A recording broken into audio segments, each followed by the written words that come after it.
Salatullahi wassalam ala man uhiyal Qur'an.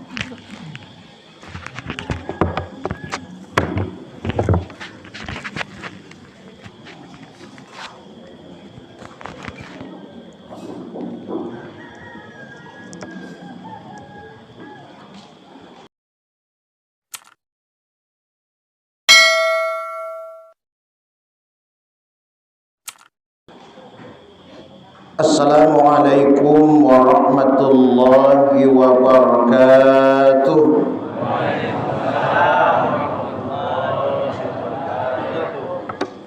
Subhanaka la ilma lana illa ma 'allamtana innaka antal alimul hakim. Rabbi shrah li sadri wa yassir li amri wahlul 'uqdatam min lisani yafqahu qawli, amma ba'd. Puji syukur kehadirat Allah Subhanahu wa taala. Salawat dan salam kita sampaikan kepada Nabi kita Muhammad sallallahu alaihi wasallam dengan mengucapkan Allahumma shalli wa sallim wa barik alaihi. Yang terhormat Bapak Camat, Bapak Lurah, Bapak Kepala Desa yang hadir, yang saya muliakan Ketua LKA Kecamatan Rokan 4 Koto, alim ulama, cerdik pandai, tokoh masyarakat, tokoh agama, kemudian imam masjid dan imam mushola yang hadir. Pada subuh ini saya sampaikan kepada kita firman Allah dalam surah Fatir ayat yang ke-29. Nanti setelah selesai acara kita, sebelum Bapak Ibu beraktivitas atau bekerja, buka sejenak Al-Quran.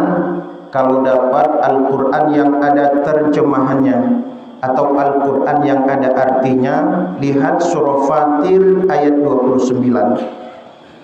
Bismillahirrahmanirrahim. Innal ladzina yatluna kitaballah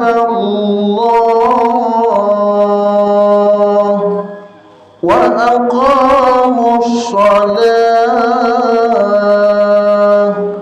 wa anfaqu mimma razaqnahum sirran wa yarjuna tijaratan lan tabur. Shadaqallahul azim. Sesungguhnya orang-orang yang rajin membaca kitab Allah, yaitu Al-Quran, dan orang-orang yang mendirikan sholat, serta orang-orang yang menginfakkan dari sebagian hartanya di jalan Allah, baik secara sembunyi-sembunyi maupun secara terang-terangan, mereka itulah orang-orang yang mengharapkan perdagangan yang tidak pernah merugi. Ada kata-kata tijarah. Tijarah itu artinya adalah perdagangan. Kalau bahasa awak di siko, pedagang apa tuh Pak? Jualan atau menggale. Tijarah itu artinya adalah perdagangan. Kenapa ada kata-kata tijarah disebutkan oleh Allah di dalam surah Fatir ayat yang ke-29? Karena berdagang atau jualan itu Bapak Ibu, ada masanya beruntung dan ada masanya merugi. Tidak selamanya orang yang berdagang atau yang berjualan itu untung, dan tidak selamanya pula merugi. Itulah perdagangan. Tapi di dalam surah Fatir ayat yang ke-29 dijelaskan oleh Allah, Ada 3 golongan manusia yang tidak pernah merugi di dalam hidupnya. Beruntung saja dia. Mulai dari dunia ini sampai hari akhirat kelak tetap beruntung dia. Mulai semenjak dia hidup di atas dunia ini sampai nanti di hari akhirat tidak pernah merugi di dalam hidupnya. Mudah-mudahan golongan manusia yang disebutkan oleh Allah yang tidak pernah merugi di dalam hidupnya mulai dari dunia ini sampai hari akhirat kelak adalah termasuk semua kita yang hadir pada subuh ini. 1. Ingat, golongan manusia yang tidak pernah merugi di dalam hidupnya itu adalah alladzina yatluna kitaballah,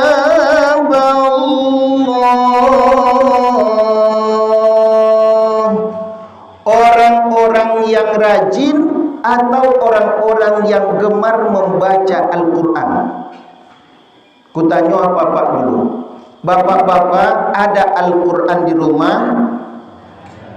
Masih bagus Al-Qurannya? Alhamdulillah. Ada Al-Quran di rumah bu? Masih ancak kulitnya?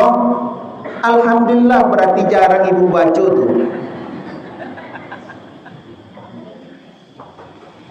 Orang yang tidak pernah merugi di dalam hidupnya mulai dari dunia ini sampai hari akhirat kelak adalah orang yang gemar atau orang yang rajin membaca Al-Quran. Sesudah sholat dia Bismillahirrahmanirrahim, Alif Lam Mim, Dzalikal kitabu la raiba fihi hudal lil muttaqin. Shadaqallahul azim. Selesai sholat zuhur, Bismillahirrahmanirrahim, alladzina yu'minuna bil ghaibi wa yuqimuna ash-sholata wa mimma razaqnahum yunfiqun, walladzina yu'minuna bima unzila ilayka wa ma unzila min qablik wa bil akhirati hum yuqinun.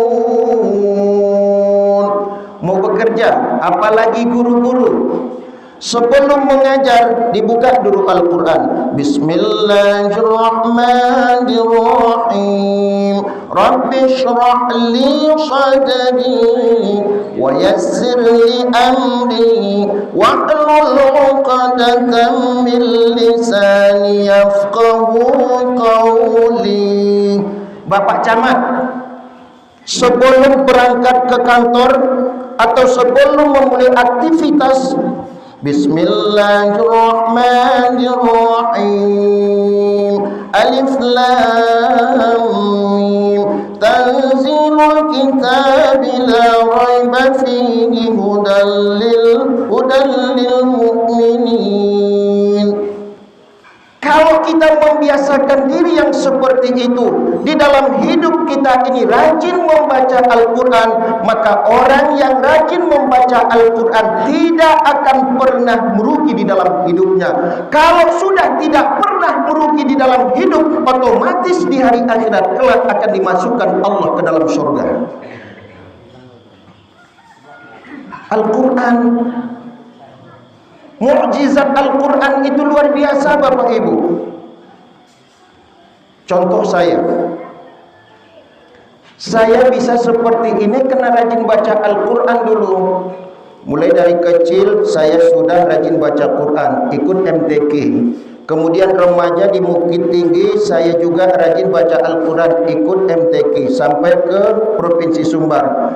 Begitu saya hijrah ke Ujung Batu, saya juga rajin baca Al-Quran, ikut musabaqah tilawatil Quran tingkat Kabupaten Rokan Hulu. Tahun berapa? Tahun 2006. Di mana? Di Kecamatan Rokan 4 Kotor. Ustaz Berlian menjadi juara 1. Dulu kan waktu Siko kebetulan aku pula yang jadi juara 1 dulu dengan Kak Siti Aminah. Kamilah utusan Rohul di Provinsi Riau waktu itu di Dumai. Luar biasa mukjizat Al-Quran. Ini bapak ibu yang hadir pada subuh ini, ada anaknya, kemudian disuruh anak supaya belajar Al-Quran dengan baik, kemudian ibu bapak dan juga suruh anak-anaknya supaya menghafal Al-Quran. Yakin dan percayalah, anak bapak ibu yang rajin baca Al-Quran, anak bapak ibu yang mau menghafal Al-Quran, hidupnya akan sejahtera. Percaya. Janji Allah dalam Al-Quran, wa nunazzilu minal Qur'ani ma huwa shifaa'un wa rahmatul lil mu'minin. Sesungguhnya Al-Quran kami turunkan adalah menjadi obat dan menjadi rahmat bagi orang-orang yang beriman. Rahmat itu artinya adalah kasih sayang Allah. Maka apabila kita yang hadir pada subuh ini rajin membaca Al-Quran, gemar membaca Al-Quran, pasti Allah berikan kasih sayangnya kepada kita. Kalau sudah Allah berikan kasih sayangnya kepada kita, jangan khawatir lagi di dalam hidup ini. Ibu, jangan asik nonton televisi, jangan asik buka WA, ikuti sebentar, buka WA, buka Google, buka Facebook. Kadang dibuat pula statusnya lagi galau tingkat tinggi. Ibu sering buka WA, sering lihat Facebook, saya pastikan bapak ibu tidak akan dapat pahala, bisa saja membuat dosa. Nah, kenapa? Kalau melihat postingan-postingan yang seperti itu tidak senang hati kita, yang pada akhirnya kita komen. Apa komen kita? Bermacam-macam. Tapi kalau Quran yang kita baca, Al-Quran yang sering kita lihat, yakin dan percayalah Al-Quran itu yang akan memberikan pahala kepada kita. Jadi bapak ibu, golongan manusia yang tidak pernah merugi di dalam hidupnya, kata Allah, adalah orang yang rajin atau orang yang gemar membaca Al-Quran. Satu. Yang kedua, golongan manusia yang tidak pernah merugi di dalam hidupnya adalah wa aqamus shalah, orang yang mendirikan sholat. Ada perbedaan antara orang yang mendirikan sholat dengan orang yang mengerjakan sholat. Apa perbedaannya? Orang yang mendirikan sholat itu sesuai ucapannya di dalam sholat dengan perbuatannya di luar sholat. Tadi kita baca doa iftitah, Allahu akbar kabira walhamdulillahi katsira wa subhanallahi bukratan wa asila wajjahtu wajhiya lilladzi fatara as-samawati wal arda hanifan musliman wa ma ana minal musyrikin inna salati wa nusuki wa mahyaya wa mamati lillahi rabbil alamin la syarika lahu wa bidzalika umirtu. Lanjutkan. Wa ana minal muslimin. Di dalam sholat kita katakan wa ana minal muslimin, artinya adalah saya ini muslim.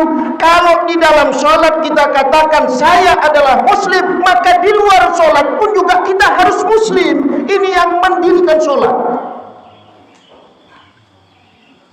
Siapa yang muslim? Kata Nabi, al-muslimu man salimal muslimuna min lisanihi wa yadihi. Orang muslim itu, kata Nabi, adalah dia bisa menjaga lidahnya, dia bisa menjaga ucapannya, dan bisa menjaga perbuatannya sehingga orang lain tidak pernah tersinggung. Itu yang muslim. Tanya ibu-ibu, kira-kira ibu-ibu yang hadir ini pernah tidak kata-katanya keluar dari mulut menyinggung perasaan orang? Lain pernah. Kalau orang muslim dia jaga lidahnya, Jangan sampai kata-kata yang keluar dari mulut itu adalah kata-kata yang membuat orang lain tersinggung. Jangan sampai kata-kata yang keluar dari mulutnya itu membuat fitnah di tengah-tengah masyarakat. Sebab apa Bapak Ibu? Kalau kita tidak bisa menjaga lidah, tidak bisa menjaga perbuatan kita, malah orang lain tersinggung, bahkan berpecah belah umat Islam. Akibat apa? Akibat ucapan dan akibat perbuatan. Maka sesungguhnya kita bukanlah termasuk orang muslim. Harus sesuai ucapan dalam sholat dengan perbuatan di luar sholat. Dijaga lidah, dijaga tutur sapa, perbuatan kita menyenangkan di tengah-tengah masyarakat. Jadi Bapak Ibu, kaum muslimin dan muslimat rahimakumullah, orang yang tidak pernah merugi di dalam hidupnya adalah orang yang mendirikan sholat. Orang yang mendirikan sholat itu adalah sesuai ucapannya di dalam sholat dengan perbuatannya di luar sholat. Kalau orang yang mengerjakan sholat tidak ada pengaruh di dalam pribadinya. Kenapa? Karena dia sholat itu hanya sekedar melepaskan kewajiban saja. As-salatu khairun minan naum. Dia bangun, berwudu, Allahu Akbar, Bismillahirrahmanirrahim. Sudah itu, Assalamualaikum warahmatullah, Assalamualaikum warahmatullah. Tapi begitu selesai dia sholat, tidak ada sama sekali pengaruh di dalam sholatnya. Berarti itu baru sekedar mengerjakan sholat. Maka orang yang mengerjakan sholat itu tidak akan pernah berubah di dalam hidupnya. Padahal Allah sebutkan dalam Al-Quran, Aqimis sholata inna sholata tanha 'anil fahsya'i wal munkar. Dirikanlah sholat, karena sholat itu mencegah kamu dari perbuatan keji dan mungkar. Kalau Bapak Ibu lihat ada orang, dia rajin sholat, tapi setelah dia sholat masih mau melakukan perbuatan-perbuatan yang dilarang Allah, itu menandakan bahwa dia baru sebatas mengerjakan sholat, belum lagi mendirikan sholat. Mudah-mudahan kita yang hadir pada subuh ini bukan mengerjakan sholat, akan tetapi adalah mendirikan sholat. Maka orang yang mendirikan sholat itu Bapak Ibu, ada lagu Melayu itu, layang-layang terbang melayang, hinggap di kayu si ranting jati. Sungguh elok orang sembahyang, mukanya bersih, hatinya suci. Kalau orang sholat, kelihatan wajahnya berseri, senang kita melihat. Dia tidak senyum, tetapi kelihatan seperti yang senyum. Itu sholat. Tapi kalau orang yang mengerjakan sholat, lah muram mukono, banyak jerawatnya, payah menjelek mukono. Tapi bukan di situ maksudnya. Hati bersih, tidak pernah menyakiti perasaan orang. Itulah orang yang sholat. Dua. Yang ketiga, golongan manusia yang tidak pernah merugi hidupnya, mulai dari dunia ini sampai hari akhirat kelak adalah wa anfaqu mimma razaqnahum sirran wa alaniyah. Orang yang berinfak di jalan Allah secara sembunyi-sembunyi maupun secara terang-terangan. Sembunyi-sembunyi artinya adalah tangan kanan yang berinfak seakan-akan tangan kiri tidak mengetahui. Apa maksudnya? Dia berinfak di jalan Allah itu semata-mata karena Allah, bukan ingin dipuji dan bukan ingin disanjung orang lain. Jadi kita Bapak Ibu tak butuh sanjungan dari orang, tapi butuh sanjungan dari Allah. Janganlah mau disanjung-sanjung engkau digelar. Koreana suara gede. Janganlah mau disanjung-sanjung engkau digelar. Sadarlah diri tahu diuntung sebelum masa. Tak perlu kita disanjung dalam hidup ini Bapak Ibu, tapi kita butuh sanjungan dari Allah Subhanahu wa Ta'ala. Jadi berinfak secara sembunyi-sembunyian maksudnya adalah dia berinfak bukan ingin dipuji dan bukan ingin disanjung orang. Maka orang yang seperti itu beruntung. Nih, saya tidak silap, Isra Mi'raj tahun yang lalu masih seperti ini. Ini sekarang sudah Rajab, mau dikuju baru,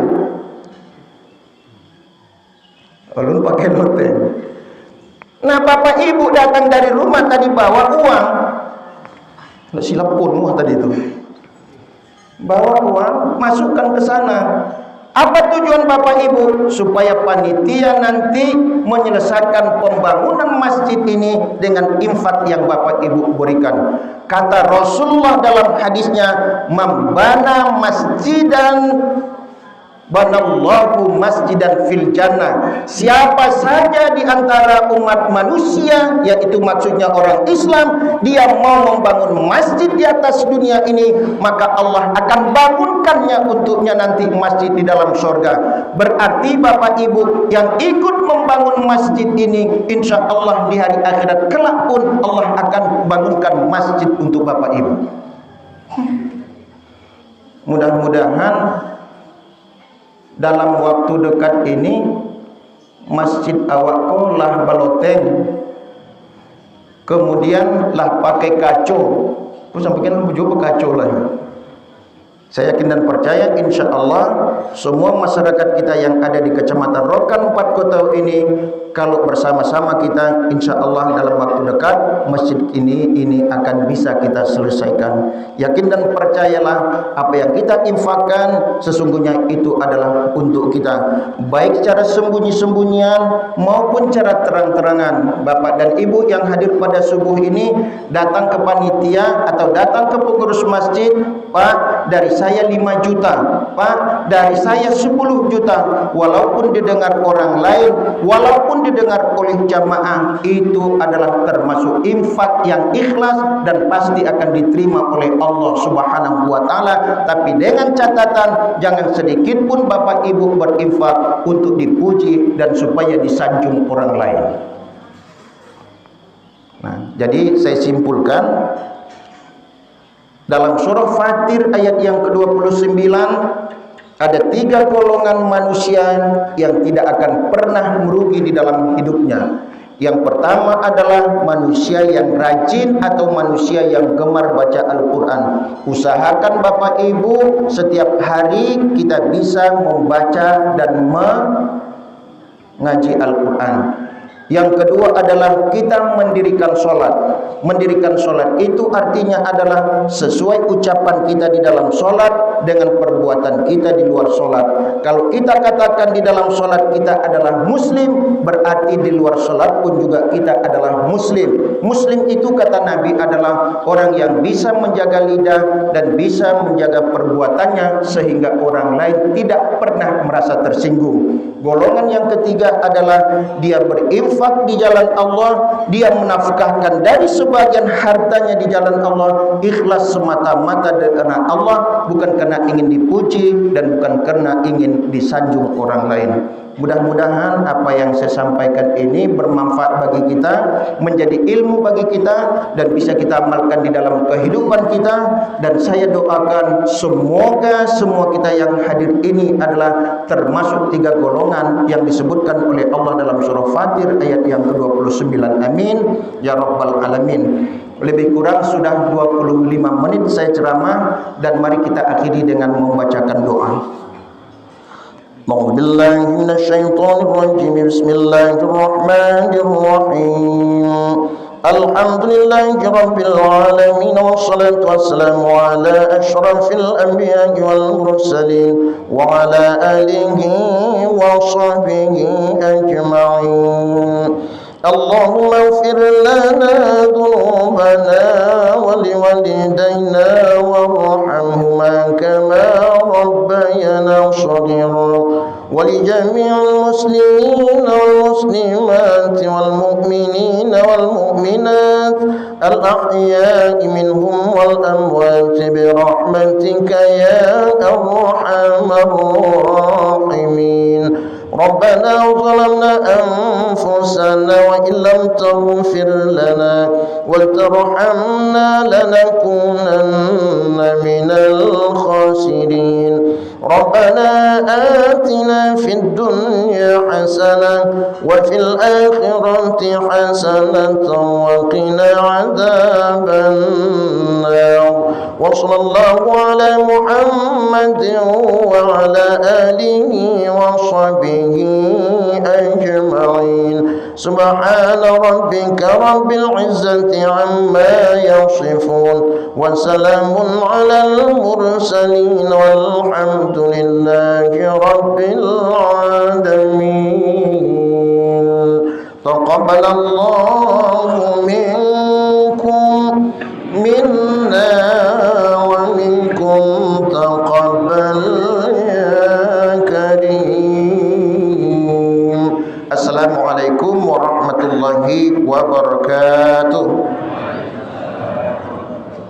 صلاة الله والسلام على من أوحي القرآن